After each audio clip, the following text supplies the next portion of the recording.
그날 식탁 위로 미지근한 국 한 숟가락이 떨어지는 소리를 듣는 순간 30년 전 멈춰있던 시간이 제 앞에서 다시 움직이기 시작했습니다. 안녕하세요. 저는 서울 관악구에 살고 있는 30대 후반의 미혼 여성입니다. 오늘은 제가 평생 가슴속에서만 찾던 여동생을 어떻게 다시 만났는지, 그리고 그 일을 통해 제가 어떤 선택을 하게 되었는지 이야기하려 합니다. 심장이 벌떡거리던 그 날을 떠올리면 지금도 손끝이 먼저 떨립니다. 기쁨이 전부는 아니었습니다. 찾을 수 없다라고 단정했던 아이를 다시 보게 된 이유가 기묘하고도 씁쓸한 우연의 포개짐 속에서 드러났기 때문입니다. 저는 생활용품을 만드는 회사 연구원으로 사회생활을 시작했고 아이디어가 연달아 히트하면서 제 이름을 걸고 창업을 했습니다. 비교적 빨리 자리 잡았지만 그만큼 연애와 결혼은 한참 뒤로 밀렸죠. 그러다 오랜 거래처 사장님의 소개로 지금의 그 일을 만났습니다. 저처럼 생활용품 회사를 운영하는 사람이었고 재료 얘기만 시작하면 몇 시간도 모자랄 만큼 통하는 부분이 많았습니다. 자연스레 연인이 되었고 우리는 결혼을 약속했습니다. 그리고 저는 기대와 설렘을 안고 예비시댁에 인사를 가게 되었죠. 기대는 집 앞에서 무너졌습니다. 첫 인사 자리에서 예비시댁 식구들은 저에게는 과하게 친절했지만 한 사람에게는 노골적으로 거칠었습니다. 예비 동서였습니다. 상을 차리고 중간중간 설거지를 하고 식사가 시작된 뒤에도 혼자 분주하게 움직이는 동안 누구도 그녀를 자리에 앉히지 않았습니다. 왜 아직도 준비가 안 됐니? 빨리빨리 움직여. 부드럽게 포장한 말끝마다 시선에는 서늘한 멸시가 묻어 있었습니다. 저는 그 모습을 이해할 수 없었습니다. 상식으로도 예의로도 맞지 않았으니까요. 차로 돌아오는 길, 저는 예비신랑에게 조심스레 말했습니다. 아무리 가족이라도 저렇게 대하는 건 아닌 것 같아. 그가 잠시 머뭇거리더니 던진 대답은 제 마음을 가르듯 내려앉게 했습니다. 재수 씨가 남들보다 조금 모자라. 세게 나가지 않으면 알아듣질 못해. 저는 즉시 반박했습니다. 모자라 보였니? 살림을 그 정도로 야무지게 해내는 사람이? 그날 이후 저는 그이의 말 속에서 제가 알지 못하던 단단한 벽을 보았습니다.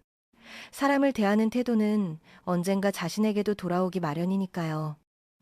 그날 밤 저는 오래된 상자를 꺼냈습니다.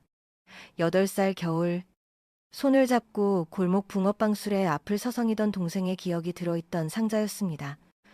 부모님은 평생 동생을 찾다가 떠나셨고 저는 그 빈자리 위에 시간을 쌓으며 버텼습니다. 이름도 향기도 체온도 흐려졌는데도 하나만은 선명했습니다. 외할머니가 직접 주문해서 만들어주셨던 작은 별 모양 펜던트의 금목걸이. 동생은 늘 그 목걸이를 목에 걸고 다녔습니다. 저는 스스로를 다독였습니다. 설마 이건 단지 마음이 약해진 탓이야. 그런데 이상한 예감은 그 다음 초대 자리에서 현실이 되었습니다. 며칠 뒤 다시 예비시댁에 초대받았습니다. 저는 일부러 부엌으로 향해 예비 동서를 거들었습니다.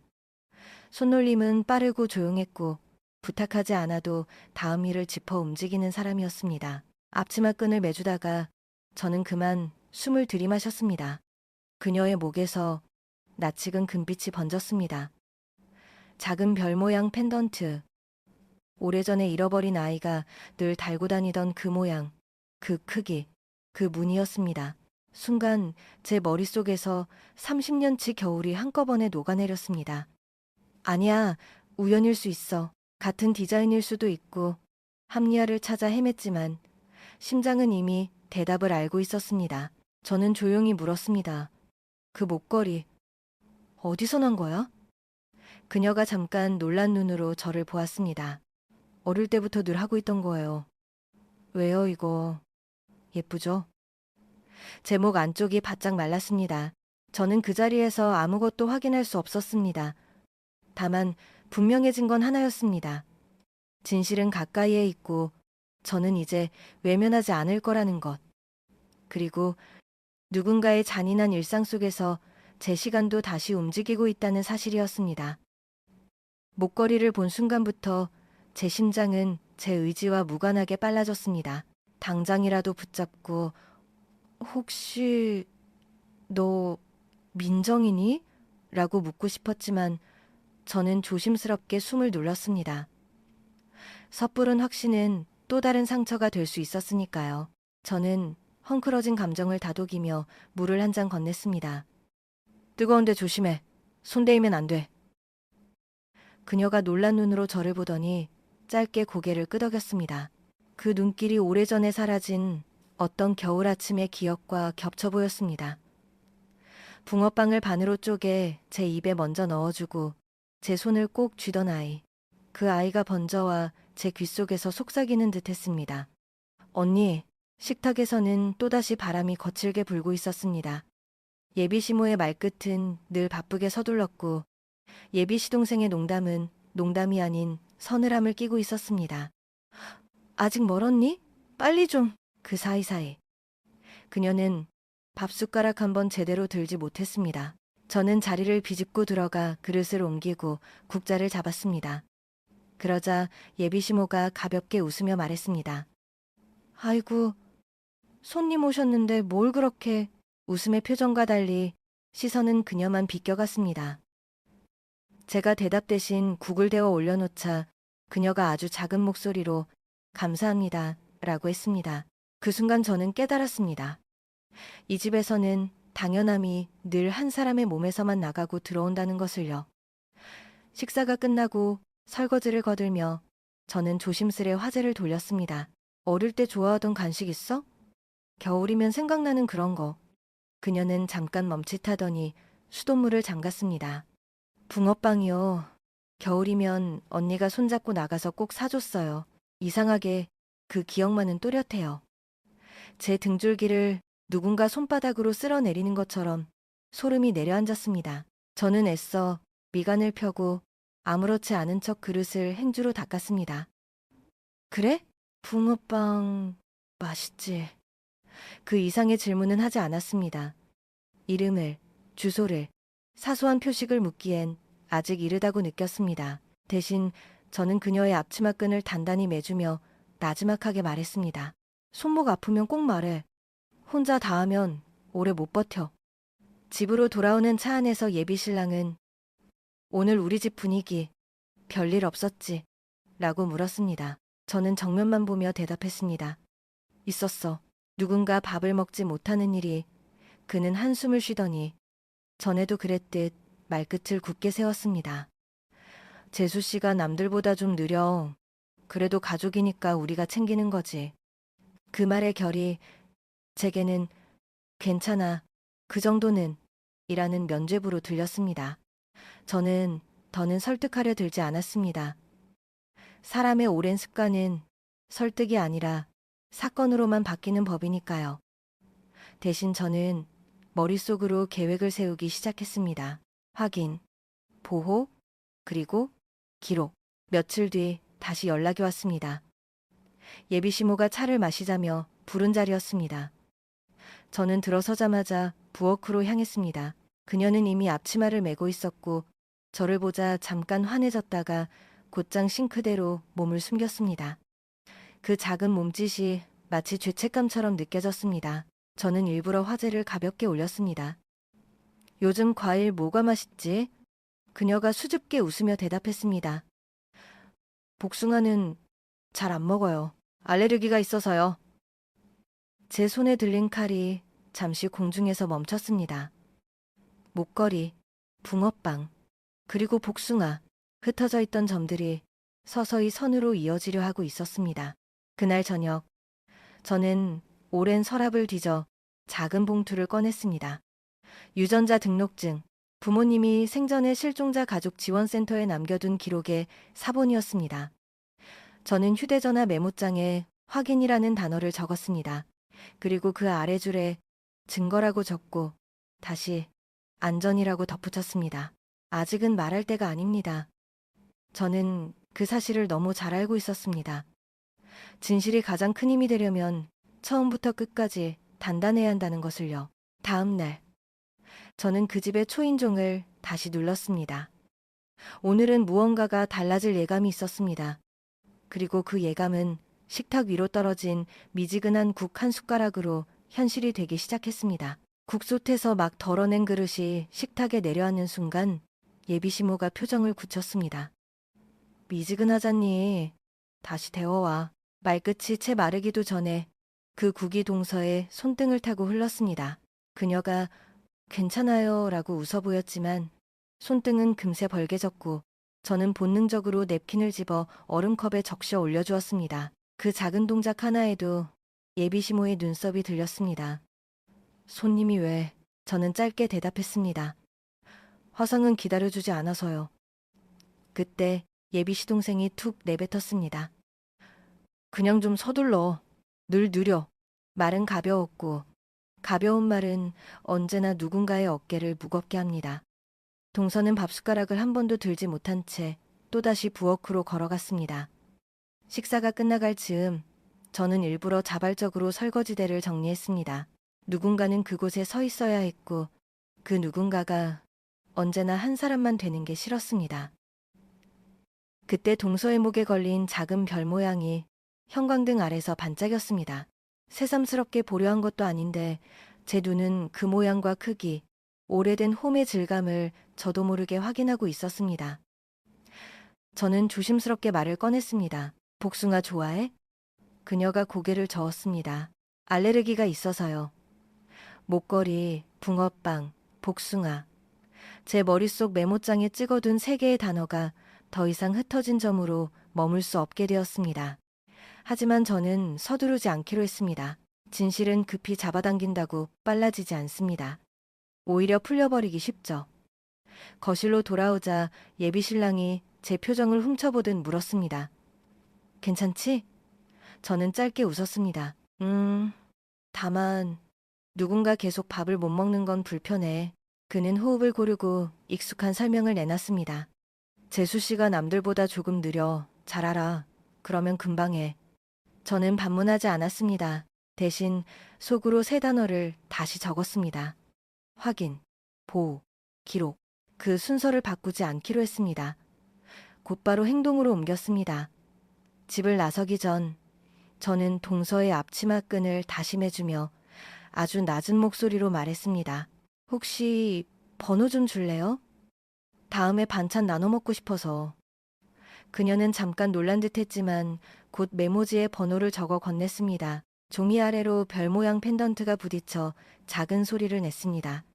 그날 밤 저는 서랍에서 오래된 휴대전화를 꺼냈습니다. 통화 녹음과 보이스 메모만 되는 낡은 기기였고 화면에는 금이 가 있었습니다. 기록의 첫 도구로 충분했습니다. 다음 날 저는 빵집에서 붕어빵 6개를 샀습니다. 종이봉투에 번호 하나를 적었습니다. 필요하면 이 번호로 붕어빵. 약속의 암호로 단어 하나면 충분했습니다. 동서에게 봉투를 건네며 웃었습니다. 이건 내 목까지 따뜻할 때 먹어. 그녀는 두 손으로 봉투를 꼭 잡더니 아주 작게 감사합니다 라고 했습니다. 그 말끝이 이상하게 오래 귓가에 남았습니다. 예비시모에게서 문자 하나가 도착했습니다. 간장 떨어졌네. 오는 길에 하나 사와. 저는 아무 말 없이 고개를 끄덕였습니다. 그리고 일부러 천천히 움직였습니다. 돌아올 때쯤이면 식탁의 공기가 어디쯤에 가 있을지 보고 싶었습니다. 집 초인종을 누르고 들어선 순간 예감은 빗나가지 않았습니다. 네가 뭔데 감히 이 사람더러 심부름을 시켜? 예비시모의 목소리가 거칠게 튀었고 그 뒤를 예비시동생의 말이 받쳤습니다. 형수는 회사 대표님이야. 비교가 되니? 동서는 고개를 푹 숙인 채 죄송해요만 반복했습니다. 저는 문가에 서서 잠깐 숨을 골랐고 손에 쥔 종이봉투를 식탁에 올려두었습니다. 간장 사왔어요.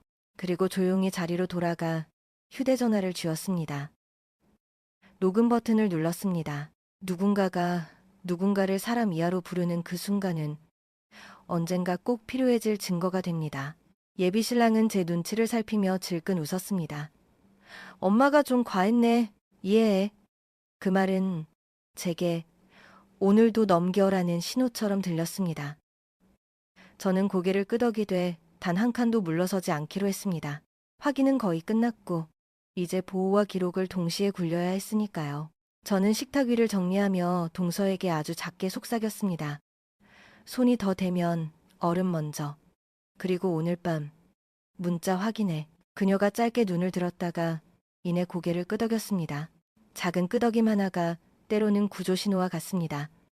그날 늦은 밤 휴대전화가 아주 짧게 울렸습니다. 붕어빵 고맙습니다. 서늘하고 단정한 문자. 저는 즉시 답장을 보냈습니다. 내일 오후에 5분 1층 우편함 앞. 잠깐만. 그리고 다시 메모장에 적었습니다.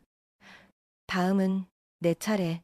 다음 날 오후 약속한 시간에 1층 우편함 앞은 햇빛이 미끄러지듯 내려앉아 있었고 저는 한 손에 작은 연고와 패치, 다른 손에 잘 쓰다듬어 놓은 메모장을 들고 서 있었습니다. 그녀는 엘리베이터 문이 열리자마자 주변을 한번 훑어보고 조심스레 다가왔습니다. 저는 먼저 웃으며 봉투를 건넸습니다. 어제 손등 많이 따갑지? 이거 바르면 덜 아파. 그녀는 한 박자 늦게 고개를 숙였습니다. 고맙습니다. 괜찮아요. 괜찮다는 말은 언제나 괜찮지 않을 때 더 자주 쓰입니다. 저는 괜찮다는 말을 굳이 되묻지 않고 대신 아주 천천히 화제를 꺼냈습니다. 혹시 어릴 적 겨울 냄새 좋아해? 길거리에서 나는 달큰한 냄새 같은 거. 그녀가 불쑥 웃었습니다. 붕어빵 굽는 냄새요. 그 소리도 좋아해요. 삐 하고 부는 호루라기 같은 소리. 제 심장에 아주 조용한 종이 울렸습니다. 저는 메모장을 펴고 짧은 글자를 써내려갔습니다. 오늘부터 기록, 시간, 말, 표정. 그리고 그녀에게 보여주었습니다. 혹시 힘든 말 들으면 이 작은 메모에 시간만 적어줘. 내가 옆에서 도울게. 그녀는 잠깐 제 얼굴을 보더니 망설임과 안도의 사이 어딘가에서 고개를 끄덕였습니다. 저는 주머니에서 낡은 휴대전화를 꺼내 보였습니다. 통화 녹음과 보이스 메모만 되는 기기였습니다. 이건 너를 위한 방패야. 버튼 하나만 누르면 돼. 그녀의 눈동자가 아주 작게 흔들렸습니다. 정말 괜찮을까요? 괜찮게 만들자, 우리 둘이. 저는 너무 서두르지 않기 위해 질문을 둥글게 돌렸습니다. 목에 건 펜던트, 예쁘다. 어디서 구했어? 그녀가 펜던트를 손가락으로 한번 만져보고 말했습니다. 잘은 몰라요. 어려서부터 늘 있었어요. 누가 해준 건지 기억이 희미해요. 다만 겨울이면 언니가 내 목을 따뜻하게 감싸주던 느낌이랑 같이 떠올라요. 겨울, 목, 언니. 저는 그 단어들을 마음속에서 한 줄로 이어보았습니다. 그리고 다른 방향으로 살짝 물꼬를 틀었습니다. 혹시 무릎에 오래된 흉터 있어? 오른쪽. 그녀는 무심결에 치맛자락을 쓸어내리다 말고 웃었습니다. 네? 어릴 때 골목에서 넘어져서 하수구 뚜껑 모서리에 긁혔대요. 제 입술이 저도 모르게 말라붙었습니다. 우리 집 담장 앞 하수구 뚜껑. 겨울마다 미끄럽던 그 철판. 저는 그 장면을 너무 정확하게 알고 있었습니다. 그럼에도 저는 결론을 입 밖에 꺼내지 않았습니다. 확인은 조심스럽고 보호는 은밀해야 하니까요. 저는 대신 신호를 하나 정하자고 했습니다. 만약 도움이 필요하면 밤이든 새벽이든 문자로 붕어빵이라고만 보내. 그러면 내가 바로 움직일게. 그녀는 그 짧은 단어를 몇 번이나 속으로 따라해보는 듯 했습니다. 붕어빵. 알겠어요. 엘리베이터 앞에서 헤어지기 직전 그녀가 아주 조심스럽게 물었습니다. 형님, 제가 정말 멍청해서 자꾸 혼나는 걸까요? 저는 고개를 저었습니다. 내 손이 멍청하면 칼날이 먼저 알아. 네가 멍청했다면 국 끓는 불은 오늘처럼 널 한 번도 다치게 두지 않았을 거야. 네가 멍청한 게 아니고 누군가의 말이 너무 거칠어서 네가 스스로를 의심하게 된 거야. 그녀의 눈가가 조금 젖어 보였지만 끝내 눈물은 떨어지지 않았습니다. 좋은 신호였습니다. 울음이 흘러버리면 동력도 함께 흘러가니까요. 집으로 돌아오는 길, 저는 예비 신랑에게 문자 하나를 보냈습니다. 다음 주 일정 조정하자. 상견례 전에 우리 둘 얘기도 더 해야겠어. 그에게서 곧 짧은 답이 왔습니다. 그래. 근데 무슨 일 있어? 저는 회사 일정이라고만 답했습니다. 아직은 그 집도 모르는 게 좋았습니다. 진실은 때를 기다릴수록 단단해집니다. 저는 책상 위에 새 노트를 펴고 적기 시작했습니다. 날짜, 시간, 말, 행동, 표정, 그리고 침묵. 침묵은 종종 가장 큰 단서가 되니까요. 밤이 깊어질수록 집안은 고요해졌고 저는 오래된 유전자 등록증 사본을 다시 한번 확인한 뒤 서랍 깊숙이 넣었습니다. 그리고 휴대전화를 뒤집어 놓았습니다. 언제든 울릴 수 있도록 소리만 켜둔 채로요. 붕어빵, 목걸이, 복숭아, 흉터, 네 개의 점이 제 머릿속에서 하나의 모양을 이루고 있었습니다. 마지막 선만 그으면 완성이었습니다. 자정이 조금 지나 진동이 짧게 떨렸습니다. 화면에는 오직 두 글자만 떠 있었습니다. 붕어빵. 저는 코트를 집어들며 속으로 단 한 문장을 되뇌었습니다. 지금부터 나의 시간이다. 문자는 단 두 글자였다. 붕어빵. 그리고 그 뒤로 아무 말도 없었다. 시계는 자정을 조금 넘겼고 저는 코트를 걸치며 낡은 녹음폰의 전원을 먼저 켰습니다. 차키를 쥔 손바닥이 미끄러워 짧게 숨을 고르고 집을 나섰습니다. 골목 끝 신호등이 빨간색일 때 저는 메모장에 한 줄을 적었습니다. 0, 17, 호출, 즉시, 이동. 예비시댁 아파트 초인종을 누르자 인터폰 화면에 흔들리는 실내등이 먼저 보였습니다. 이어 터지는 목소리. 네가 뭔데 감히 유리 부딪히는 소리, 의자 다리 끄는 소리. 저는 곧장 문 앞으로 다가갔습니다. 문이 딸깍 열리자 예비신랑이 얼굴만 내밀었습니다. 이 시간에 무슨 일이야? 저는 담담하게 웃었습니다. 자료 전달, 내일 급해. 5분이면 돼. 문틈으로 손을 넣어 문고리를 잡는 순간 작은 비명이 안쪽에서 배었습니다. 그 소리를 들은 이상 저는 더 물러설 수 없었습니다. 거실에는 엎어진 과일 접시가 굴러가고 있었고 동서의 머리칼이 반쯤 헝클어진 채 어깨로 떨어져 있었습니다. 손등은 어제보다 더 벌겋게 달아올라 있었고 눈은 물기만 맺힌 채 울음을 참고 있었습니다.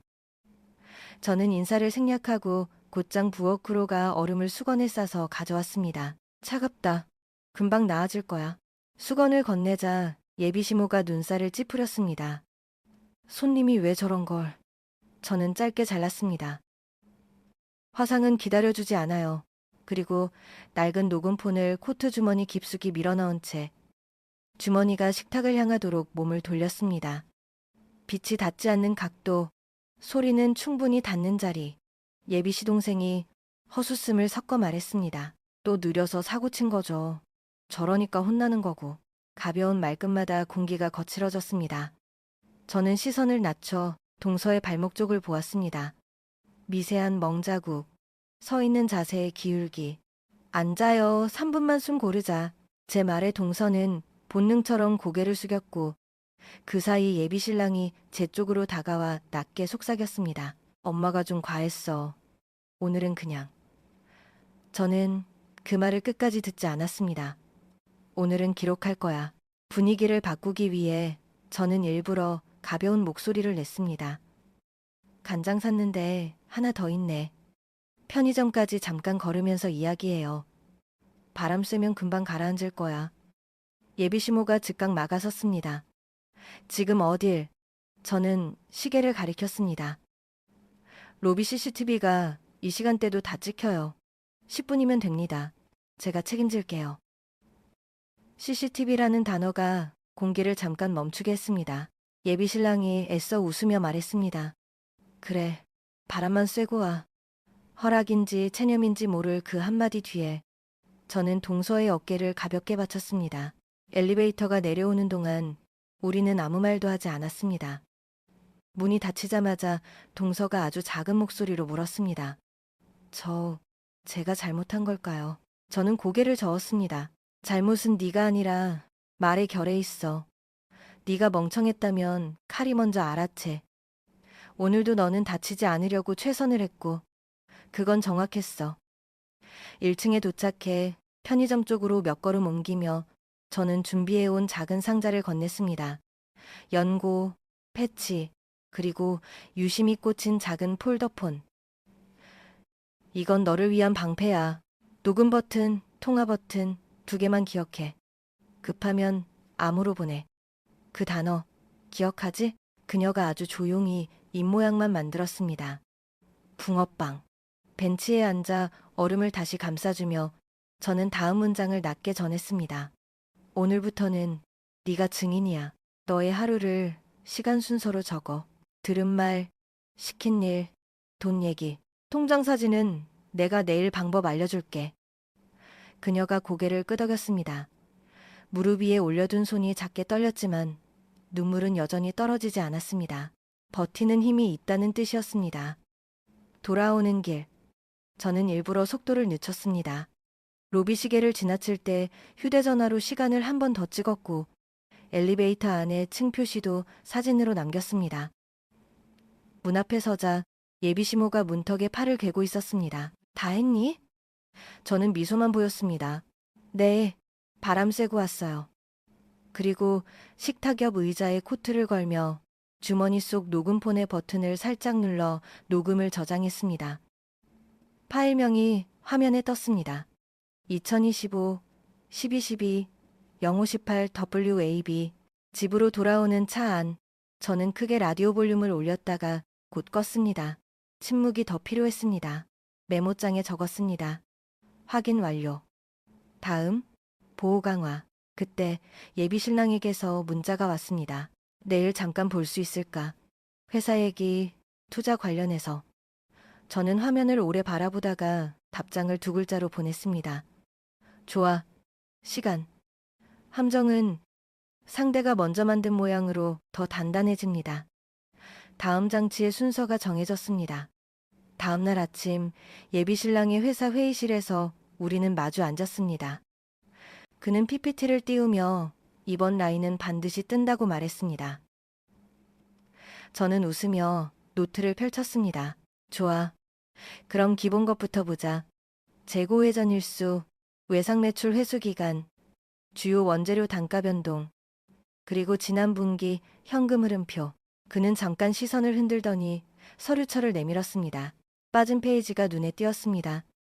현금 흐름표는 다음 주에 정리해서 저는 고개를 끄덕이며 펜을 눌렀습니다.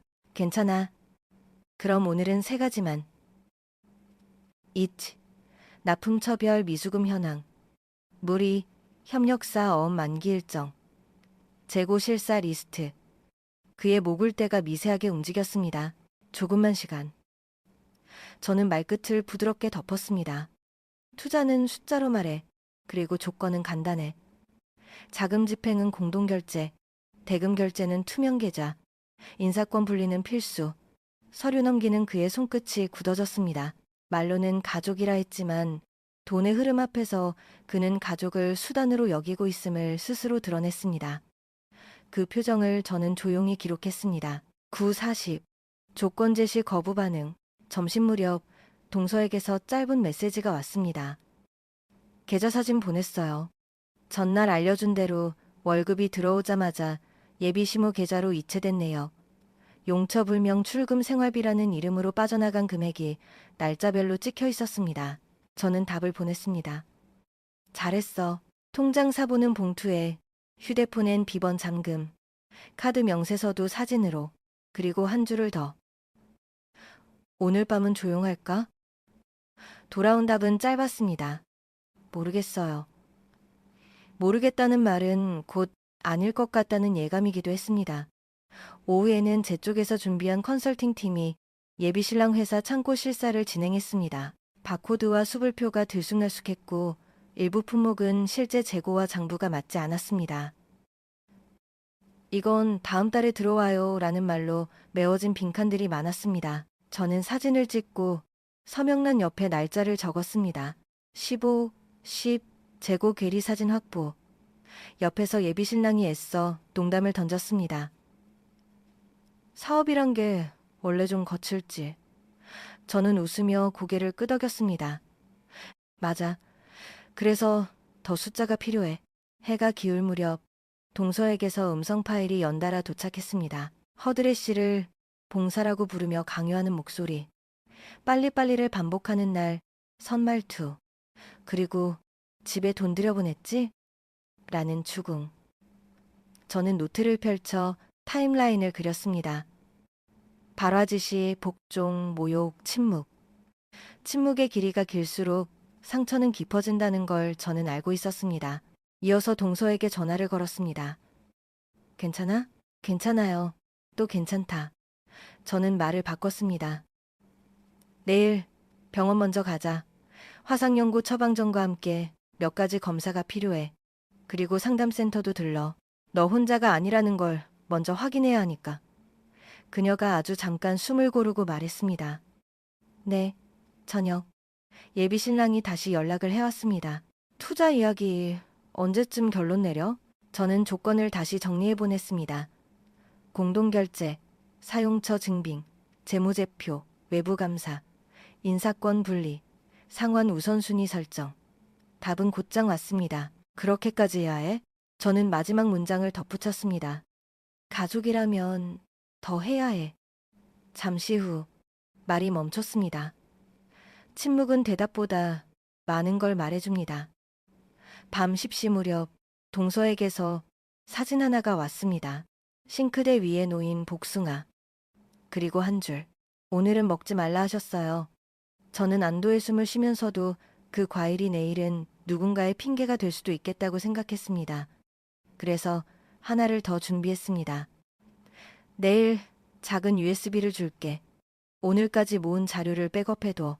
그리고 가방에 나가기 가방을 만들어. 신분증 사본, 현금 조금, 여벌옷, 상비약, 충전기, 폴더폰. 그녀는 알겠어요. 대신 기억할게요 라고 답했습니다. 그 말이 더 좋았습니다.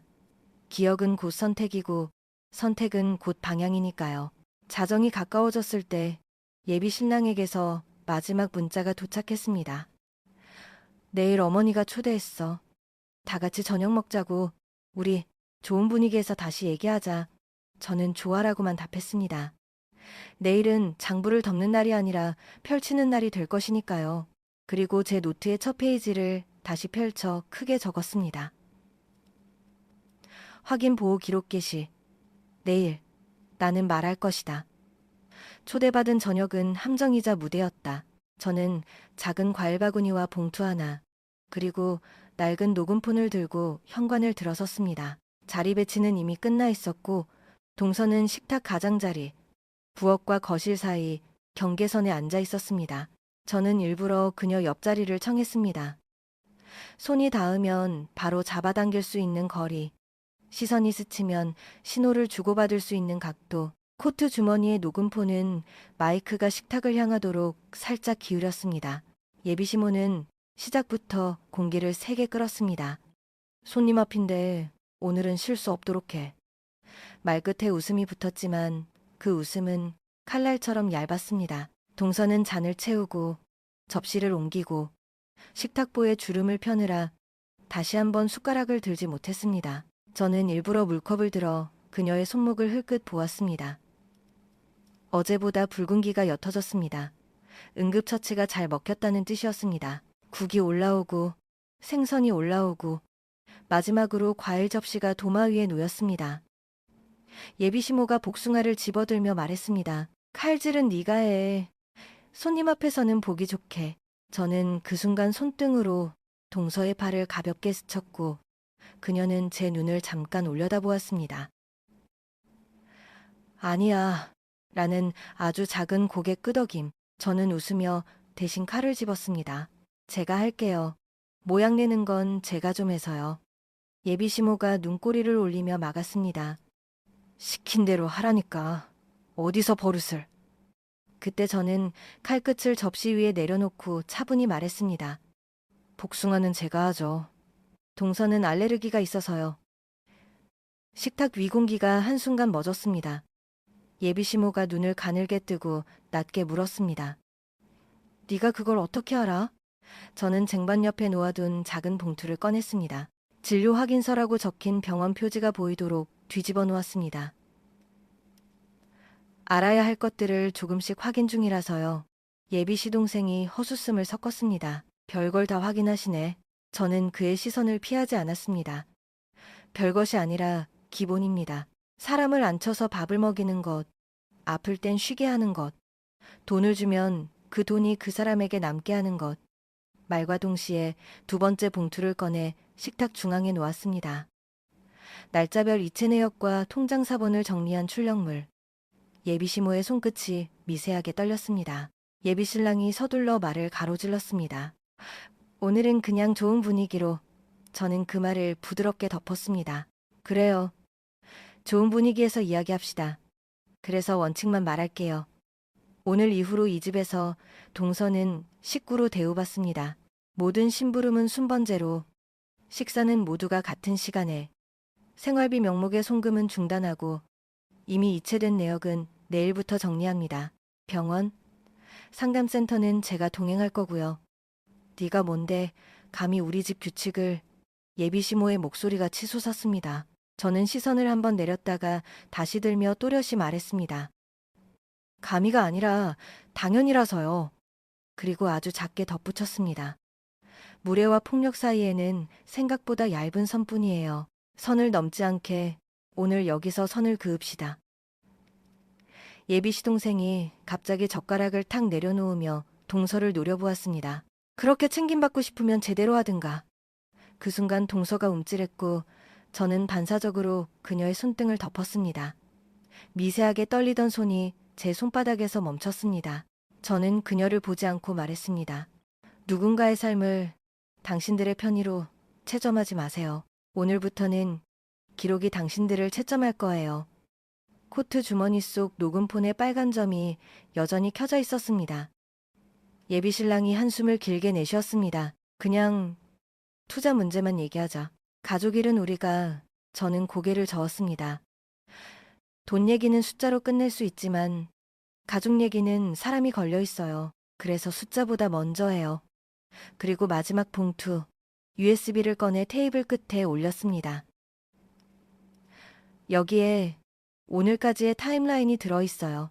CCTV 시간, 사진, 녹음, 계좌. 오늘은 여기까지만 보여줄게요. 내일 더 이야기하죠. 조용한 침묵이 식탁보에 스며들었습니다. 그 침묵을 찢은 건 예비 시모의 짧은 코수음이었습니다. 그깟 종이 쪼가리로 협박하는 거야? 저는 천천히 고개를 기울였습니다. 협박이 아니라 통보예요. 선을 넘지 말자는. 그때 제 손바닥 아래서 동서의 엄지손가락이 아주 살짝 움직였습니다. 도움을 알리는 신호. 저는 포크를 들어 과일을 접시에 담으며 마지막으로 말했습니다. 오늘은 여기까지. 다음은 제 차례입니다. 문 밖에서 엘리베이터 도착음을 알리는 딩 소리가 났습니다. 누구의 발걸음인지 알 수 없었지만 이상하게도 그 소리는 장면 전환의 신호처럼 들렸습니다. 저는 코트 주머니를 더 깊이 눌러 쥐었습니다. 이제 10시간 동안 준비해온 문장이 식탁 중앙으로 걸어 들어갈 차례였습니다. 다음 날 저는 먼저 그녀를 병원으로 데리고 갔습니다. 화상 자국을 진료받고 진단서를 떼고 멍이 든 부위를 사진으로 남겼습니다. 접수 창구 옆에서 저는 작은 목소리로 말했습니다. 이건 오늘을 위한 게 아니야. 내일을 위한 거야. 너를 지키는 종이. 이어 상담센터로 이동해 간단한 초기 면담을 했습니다. 상담사는 조용히 고개를 끄덕이며 말했습니다. 이건 집안의 규칙이 아니라 관계의 통제예요. 안전 계획부터 세우죠. 그 말은 저에게 확인이었습니다. 내 판단이 틀리지 않았다는 확인. 그리고 오늘 반드시 해야 할 일이 무엇인지에 대한 확인. 점심 무렵 근처 카페 구석에 앉아 저는 USB를 꺼내 그녀의 폴더폰과 내 휴대폰을 차례로 연결했습니다. 어제까지 모은 녹음 파일, 사진, 타임라인을 정리해 두었습니다. 그리고 아주 천천히, 정말로 천천히 말문을 열었습니다. 어제 복숭아를 자르려던 너를 내가 말렸지. 이유 알아? 그녀가 잠깐 고개를 갸웃했습니다. 제가 알레르기가 있어서요. 저는 숨을 고르고 그녀의 목걸이를 가리켰습니다. 작은 별 모양, 오래된 홈. 이건 내가 아주 잘하는 모양이야. 겨울이면 붕어빵을 사러 가던 길 항상 네 목에 걸려있던 모양. 그녀의 눈동자가 흔들렸습니다. 저는 말을 계속했습니다. 너 오른쪽 무릎에 흉터 있지? 골목 하수구 뚜껑 모서리에 긁혀서 생긴. 그녀가 무의식적으로 치맛자락을 쓸어내리더니 아주 작은 목소리로 대답했습니다. 있어요. 저는 손을 포개 그녀의 손등 위에 올렸습니다. 그래서 오늘 먼저 말할게. 혹시 틀리더라도 네가 더 다치지 않게 하기 위한 순서야. 나 네 언니일지도 몰라. 그녀가 숨을 삼키는 소리가 들렸습니다. 저는 서둘러 말을 덧댔습니다. 확실히 하려면 시간이 조금 필요해. 실종자 가족 DB에 우리 집이 등록해둔 게 있어. 비교 검사를 신청할 수 있어. 하지만 나한텐 이미 충분해. 목걸이, 흉터, 붕어빵, 복숭아. 그리고 네가 식탁에서 숟가락을 들지 못할 때마다 사람들을 먼저 챙기던 손. 그녀의 눈에 금세 물기가 고였습니다. 언니라고 불러도 될까요? 저는 고개를 끄덕였습니다. 지금은 그냥 서로를 부르면 돼. 우리는 그 자리에서 안전계획을 구체화했습니다. 첫째, 나가기 가방을 오늘 안으로 준비한다. 신분증 사본, 현금 조금, 여벌옷, 상비약, 폴더폰 충전기. 둘째, 새 통장을 개설하고 월급은 그 계좌로 받는다. 셋째, 휴대폰의 위치 공유는 끈다. 넷째, 집 밖에서 만날 수 있는 세 군데의 안전지점을 정한다. 경찰서 앞, 상담센터 옆 카페, 그리고 내 회사 로비. 다섯째, 신호단어는 그대로 붕어빵으로 유지한다. 긴급 시엔 위치만 한 글자로 보낸다. 문자에 1이면 경찰서 앞, 2면 상담센터, 3이면 내 회사. 그녀가 수첩을 꺼내 또박또박 적었습니다. 글자가 작게 떨렸지만 선은 곱고 단단했습니다. 오후엔 은행을 들러 계좌를 만들었습니다. 통장 표지에 적힌 이름을 확인하는 직원의 시선이 스쳤고 저는 대신 미소로 막았습니다. 끝나고 나오는 길 그녀가 말했습니다. 무섭지 않다고 하면 거짓말이겠죠. 그래도 오늘은 덜 무서워요. 저는 고개를 끄덕였습니다. 무서움을 줄이는 일, 그게 우리가 오늘 한 일이야. 해가 기울 즈음 예비신랑에게서 메시지가 왔습니다. 저녁에 어머니 댁으로 다시 와달래. 투자이기도 같이. 저는 좋아라고 답하고 바로 내 비서에게 연락했습니다. 내일 오전 회의실 문 옆 CCTV 시간대 따로 확보해. 그리고 혹시를 위해 법무팀과 30분만 브리핑. 준비는 늘 과하게, 실행은 정확하게. 이 원칙으로 회사가 여기까지 왔습니다. 오늘도 같았습니다. 밤이 되어 그녀를 집 앞까지 데려다주며 마지막 당부를 전했습니다. 오늘 안에 가방을 준비해 내일 저녁 그 집에서 선을 다시 넘으면 바로 나와. 내가 아래에서 기다릴게. 암호는 그대로. 그녀가 고개를 끄덕이며 묻습니다. 만약 오늘 밤에 또. 저는 말을 잘랐습니다. 그러면 지금처럼 붕어빵. 내가 바로 움직여. 집에 돌아와 노트 첫 페이지에 굵은 글씨로 썼습니다. 확인 완료. 보호 진행. 기록 축적. 다음 게시. 그리고 서랍에서 오래된 유전자 등록 사본을 꺼내 가방에 넣었습니다. 확인이 필요하다면 가장 정확한 방법으로 끝낼 생각이었습니다. 침대 머리맡에 폴더폰을 뒤집어 놓고 불을 끄려는 순간 화면이 잠깐 빛났습니다. 그녀에게서 온 메시지. 언니, 가방 준비 끝. 내일은 나갈 준비도 되어 있을 것 같아요. 저는 아주 짧게 답했습니다. 좋아. 내일 내가 데리러 갈게. 밤은 조용했고 조용한 밤은 보통 폭풍의 전주곡입니다. 저는 눈을 감으며 마음속으로 문장을 하나 더 썼습니다. 내일 말하겠다. 너는 내 동생이라고. 그리고 여기까지라고. 문이 닫히는 소리가 신호였다. 저녁 초대 자리. 저는 과일 바구니 대신 작은 캐리어를 들고 갔다. 차 트렁크에는 나가기 가방 하나가 더 들어있었다. 회사 법무팀에 공유한 타임라인 사본은 제 가방 안쪽 포켓에, 녹음폰은 코트 주머니에 넣었다. 로비에는 우리 회사 운전기사가 차를 대고 있었다. 15분 간격으로 현관 CCTV 시간 찍어주세요. 저는 낮은 목소리로 부탁했다. 오늘은 말과 기록이 동시에 움직여야 했다. 이제는 미루지 않을 것이다. 식탁에 앉자마자 공기가 변했다. 예비 시모는 의례적인 미소를 붙였지만 말끝마다 가시가 드러났다. 오늘은 실수하지 말자. 예비 시동생은 빈 그릇을 툭 밀며 빨리빨리를 반복했다. 예비 신랑은 분위기를 달랜다며 장난을 섞었지만 그 장난은 결국 누군가를 희생시키는 방식이었다. 동서는 다시 자리에 앉지 못했다. 저는 물컵을 들어올리며 자리의 균형을 일부러 깨뜨렸다. 잠깐만요. 오늘은 순서를 좀 바꿔요. 그리고 코트 주머니 속 빨간 점을 확인했다. 녹음은 이미 시작되었다. 첫 번째 봉투를 꺼내 식탁 가운데에 올렸다. 병원 진단서, 사진, 상담센터 초기 면담 확인서. 이건 어제, 그리고 오늘. 두 번째 봉투에는 계좌 이체 내역과 통장 사본이 들어있었다. 월급이 들어와도 이 집의 통장으로 곧장 빠져나간 흔적입니다. 예비 시모가 코웃음을 쳤다. 가족인데 그 정도야. 저는 말을 잘랐다. 가족이면 더 투명해야 합니다. 세 번째로 USB를 꺼냈다. 날짜, 시간, CCTV 위치, 음성 파일 목록. 오늘도 기록 중입니다. 사실을 사실로 남기기 위해서요. 예비 시동생이 젓가락을 탁 내려놓았다. 그래서 어쩌라는 거죠? 저는 고개를 들었다. 선택을 드리려 합니다. 하나, 오늘 여기서 동서를 식구로 대우하고 이미 넘어선 선에 대해 사과하고 분리와 정리를 제가 돕습니다. 둘, 지금 이 자리에서 경찰을 부르고 절차대로 가겠습니다. 예비 신랑이 급히 끼어들었다.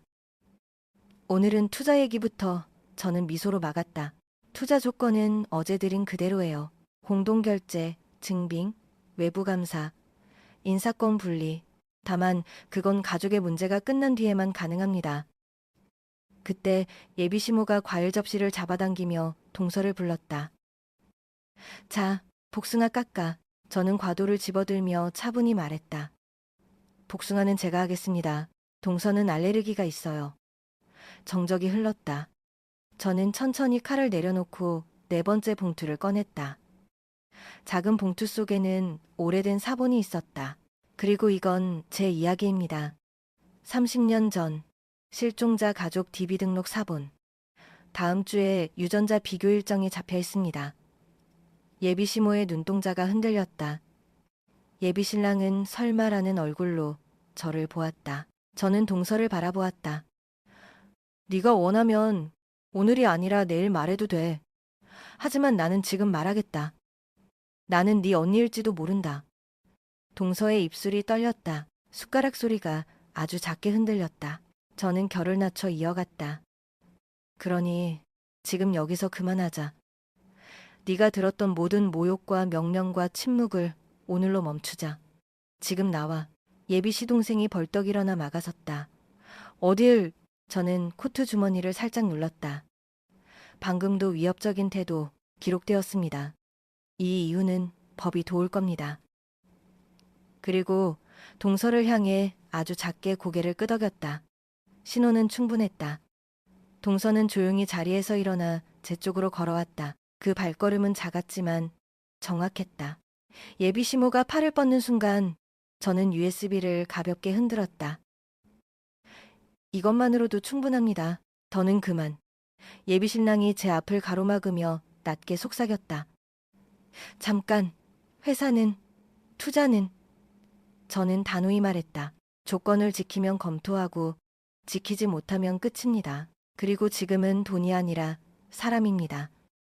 현관으로 향하는 세 걸음 동안 아무도 말을 잇지 못했다. 저는 캐리어 손잡이를 빼올리며 동서에게 속삭였다. 엘리베이터에서 이야기하자. 그때 예비 시모가 마지막으로 소리쳤다. 돌아오면 봐주지. 저는 문을 열며 대답했다. 돌아가지 않습니다. 오늘로 끝입니다. 엘리베이터 딩소리가 복도에 맑게 울렸다. 문이 닫히기 직전 저는 코트 주머니 속 녹음폰의 저장 버튼을 눌렀다. 파일명이 떴다. 문이 닫히자 동서가 아주 조용히 말했고 그 말은 제게도 복음이었다. 언니, 저는 고개를 끄덕였다. 이제 집에 가자. 로비 유리문 밖. 우리 차가 헤드라이트를 켠 채 기다리고 있었다. 오늘의 장면은 끝났다. 내일은 절차를 시작할 차례였다. 다음 날 아침, 우리는 바로 절차를 밟았다.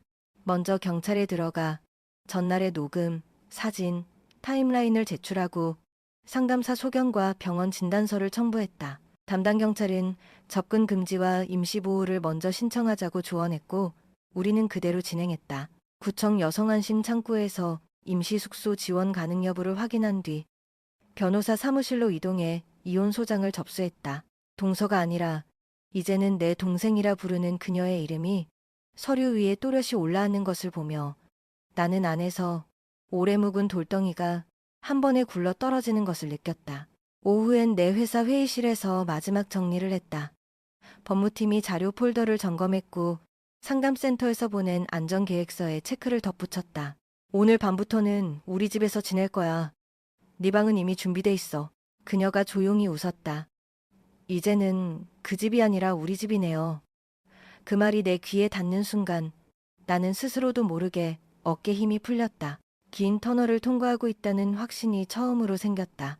저녁 무렵 예비 신랑에게서 메시지가 왔다. 투자건 마지막으로 얘기하자. 나는 조건을 다시 보냈다. 공동결제, 외부감사, 인사권 분리, 상환 우선, 투명 계좌, 그리고 한 줄을 더 붙였다. 사람을 지키지 않는 자리엔 돈도 들어가지 않는다. 답장은 오지 않았다. 며칠 뒤 들려온 소식은 짧았다. 그의 회사는 결국 현금 흐름을 버티지 못했다. 나는 묵묵히 메모장을 덮었다. 나에게 필요한 건 심판이 아니라 경계였다. 경계를 넘지 않은 사람들과만 내 시간을 나누기로. 그게 내 결론이었다. 우리는 부모님 산소에도 다녀왔다. 작은 국화 한 다발과 붕어빵 2봉지를 놓았다. 바람이 차가웠지만 그녀의 손은 놀랍도록 따뜻했다. 언니, 나 이제 알겠어. 내가 누구였는지. 우리는 한참을 말없이 서 있었다. 하늘은 맑았고 그 맑음을 닮은 얼굴로 그녀가 마지막 인사를 올렸다. 돌아오는 길에 유전자 비교 결과가 도착했다. 문장 하나가 떴다. 가족 일치. 나는 스마트폰을 천천히 내려놓고 조수석에 앉은 그녀의 손등 위에 내 손을 포개 올렸다. 말이 필요 없었다. 우리는 서로를 알아보는 방식으로 이미 충분했다. 그 후로 그녀는 상담을 꾸준히 받았고 나는 동행했다. 무릎의 옛 흉터와 마음의 오래된 흉터를 동시에 돌보는 시간이었다. 그녀는 다시 공부를 시작했다. 사회복지사가 되어 자신과 닮은 아이들에게 힘이 되고 싶다고 했다. 나는 등록금을 송금하고 밤에는 함께 저녁을 만들었다. 식탁은 더 이상 누군가의 명령이 오르내리는 곳이 아니었다. 각자의 그릇이 제 시간에 내려앉는, 그래서 모두가 동시에 숟가락을 드는 자리였다. 아주 평범한 장면이었지만 우리에게는 기적에 가까웠다. 어느 날 그녀가 내게 물었다. 언니, 우리 이야기 누군가에게 도움이 될까요? 나는 고개를 끄덕였다. 우리는 누군가의 어제였고 또 다른 누군가의 내일이 될 거야. 그러니 오늘을 잘 기록하자. 그래서 나는 이렇게 말하고 있다. 그날 식탁 위로 떨어지던 미지근한 국 한 숟가락이 내 시간을 다시 움직였다고.